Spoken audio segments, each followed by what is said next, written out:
This is the Israeli Prime Minister Benjamin Netanyahu's 7th visit to the White House under President Trump's second term, and it is our understanding that he is here today with the main mission being that he wants to talk to the president about the U.S.-Iran negotiations. There is reporting that he is set to introduce some new military intelligence regarding Iran's military capabilities to the president as these talks continue. Now, this visit to the U.S. by Netanyahu follows his own meeting in Jerusalem last week with Special Envoy Steve Witkoff and the president's son-in-law, Jared Kushner, who are leading the now bilateral talks between the U.S. and Iran. We saw that first round of them on Friday. Both sides characterize them as being relatively positive, but going into them, we know that the parameters were contrasting between the two sides and that they ultimately ended up shifting perhaps in Iran's favor. Iran wanted the talks to be bilateral and only focused on its nuclear program, but we know that Israel and the U.S. are pushing for some other critical items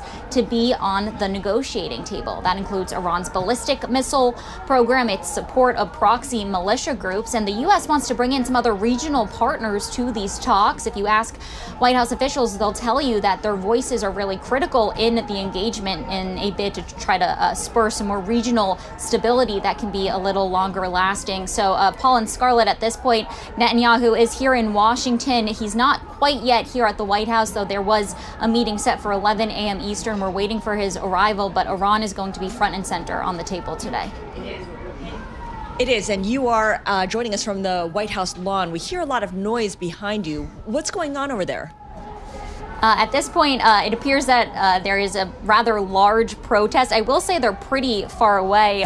For our radio listeners, you probably can't even see on television, but the square by the White House is absolutely locked down. There is, of course, heightened security when a foreign leader is here, and they are anticipating Benjamin Netanyahu to walk from the Blair House, which is just diagonal from where I am on the White House North Lawn, and that's where protesters have lined up against that security perimeter to try to catch a glimpse of the Israeli leader as he heads over here for talks with President Trump.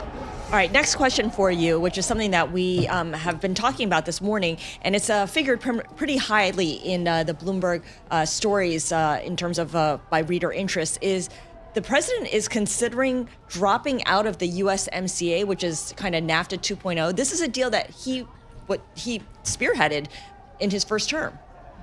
Right. That's a really good point, Scarlett, and kind of gives us some context as we examine this reporting. People familiar are telling Bloomberg News that he is privately mulling, potentially exiting the USMCA. Now, we should say that this isn't necessarily surprising. There has been talk here in Washington for months that this could be an option. You ask officials here at the White House, they say that they like to keep their options ultimately open.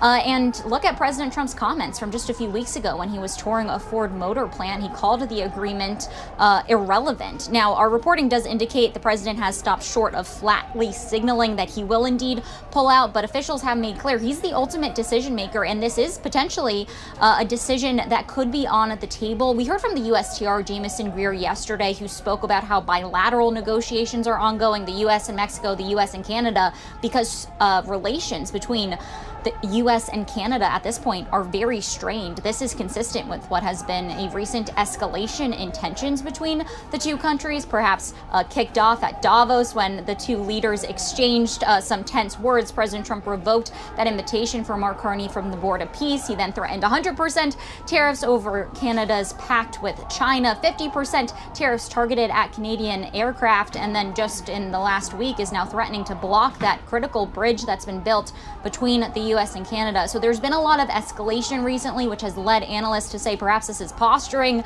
ahead of the USMCA as the administration tries to bolster its position going into these very critical talks that could impact about $2 trillion worth of trade in goods and services between the three countries.